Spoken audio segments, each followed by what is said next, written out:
Well, Reza Aslan was a Christian but converted back to the faith of his forefathers. It's Islam. He has now written a book about Jesus. The book has become controversial as it calls into question some of the core tenets of Christianity. The book is called Zealot, The Life and Times of Jesus of Nazareth. And Reza joins me now from Los Angeles. Welcome. Thank you for having me. Well, this is an interesting book. Now, I want to clarify, you're a Muslim, so why did you write a book about the founder of Christianity? Well, to be clear, I am a scholar of religions with 4 degrees, including one in the New Testament and fluency in Biblical Greek, who has been studying the origins of Christianity for 2 decades, who also just happens to be a Muslim. So it's not that I'm just some Muslim writing about Jesus. I am an expert with a PhD in the history of religions. But I have been obsessed with Jesus. Though, it still begs the question, why would you be interested in the founder of Christianity? Because it's my job as an academic. I am a professor of religion, including the New Testament. That's what I do for a living, actually. So, I mean, it would be like asking a Christian why they would write a book about, Islam. I'm not sure about that. But honestly, I've been obsessed with Jesus for really 20 years. I've been studying his life and his work and the origins of Christianity both in an academic environment and in a personal level for about 2 decades. And just to be clear, this is not some attack on Christianity. My mother is a Christian. My wife is a Christian. My brother-in-law is an evangelical pastor. Anyone who thinks that this book is an attack on Christianity has not read it yet. But I want to read you some quotes from some people who are criticizing you. One from John Dickerson, who has written an op-ed piece on foxnews.com, and he says, it's not a historian's report on Jesus. Is it an educated Muslim's opinion about Jesus? He says its conclusions are long-held Islamic claims, namely that Jesus was a zealous prophet type who didn't claim to be God. Well, that's actually not what Islam claims about Jesus. My book about Jesus overturns pretty much everything that Islam also thinks about Jesus as well. And to be clear, I just want to emphasize this one more time. I am a historian. I am a PhD in the history of religions. This isn't a Muslim opinion. This is an academic work of history, not about the Christ or about Christianity for that matter. It's about a historical man who walked the earth 2,000 years ago in a land that the Romans called Palestine. How are your findings different from what Islam actually believes about Jesus? Well, Islam doesn't believe that Jesus was crucified, first of all. Islam believes in the virgin birth. I mean, Jesus was most definitely crucified, and my book does question the historicity of the virgin birth. So again, I mean, I know that we've mentioned this 3 times now. I'm not sure what my faith happens to do with my 20 years of academic study of the New Testament. I'm just trying to bring out what some others are claiming at this point, and I want you to answer to those claims, which is... Well, it's pretty clear that there are those who actually do not like the book, who are, unhappy with its general arguments. That's perfectly fine. I'm more than willing to talk about the arguments of the book itself, but I do think it's perhaps a little bit strange that rather than debating the arguments of the book, we are debating the right of the scholar to actually write it. Well, let me give you some other quotes from Dr. William Lane Craig, who is a Christian philosopher and theologian. He's written a lot of books and done a lot of debates about science and religion. He said Reza Aslan merely repeats bygone claims about the historical Jesus that have since been abandoned and refuted. What do you say to that?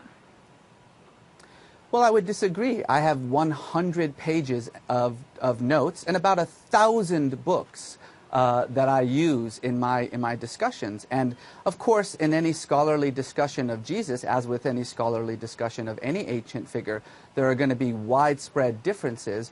But my 100 pages of endnotes cites every scholar who disagrees with me and every scholar who agrees with me. And I would suggest that anyone who wants to actually comment on the argument of the book read not just the book, but the endnotes, and to figure out where my scholarly argument about Jesus comes from. And I'm sure you're going to find people who disagree with me. Right, exactly. What are your... we're not talking about just people who disagree with you. Scholars, many scholars disagree with you as well.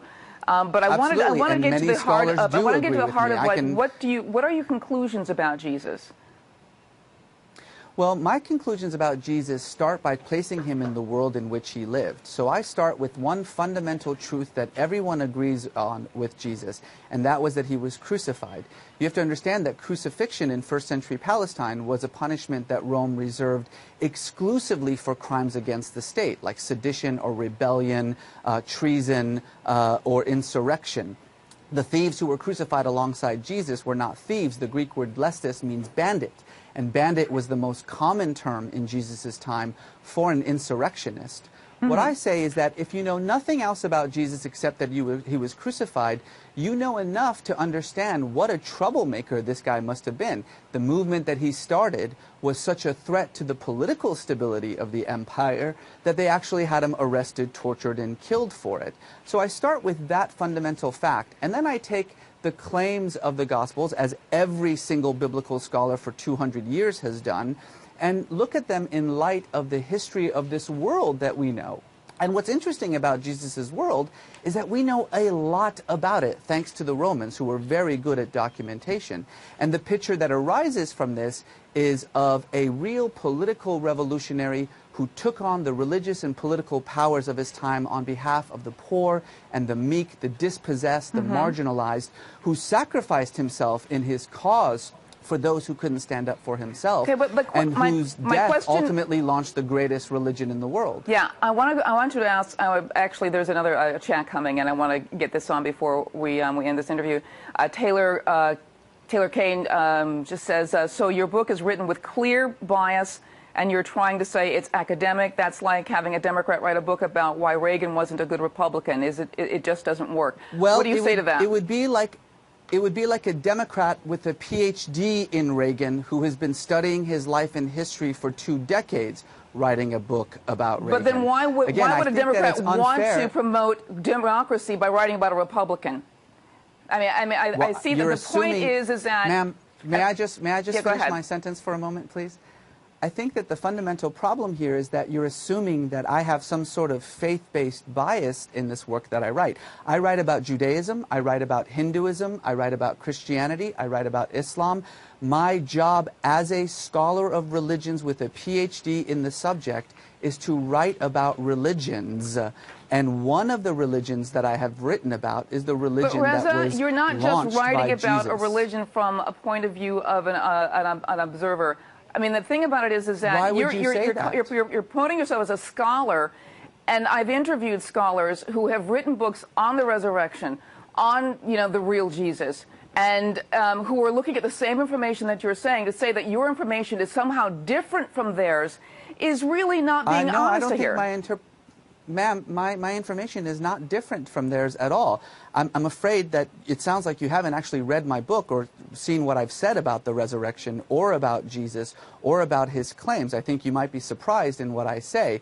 And there have been thousands of scholars who have written about this very same topic, many who disagree with me, many who agree with me. That's the thing about scholarship, is that it's a debate over ancient history, and I am one of those people making that debate. I think it's unfair to just simply assume, because of my particular faith background, that there is some agenda on this book. That would be like saying that a Christian who writes about Muhammad is by definition, not able to do so because he has some bias against it. And frankly, every book that's almost every book that's out there is by... But I believe that you've been on several programs and never disclosed that you were a Muslim, and I think that's an interesting full disclosure. Ma'am, the second page of my book says I'm a Muslim. Every single interview I have ever done on TV or on print says I'm a Muslim. You may not be familiar with me, but I'm actually quite a prominent Muslim thinker in the United States. I've written a number of books about Islam. It's just simply incorrect to say that media isn't saying that I'm a Muslim. I would actually encourage you to actually try to find media that doesn't mention my biography, which, by the way, again, is on the second page of the book. All right, Reza, I want to thank you very much for coming on. The book is called Zealot, The Life and Times of Jesus of Nazareth. I want to thank you for coming on a Spirited Debate. Thank you.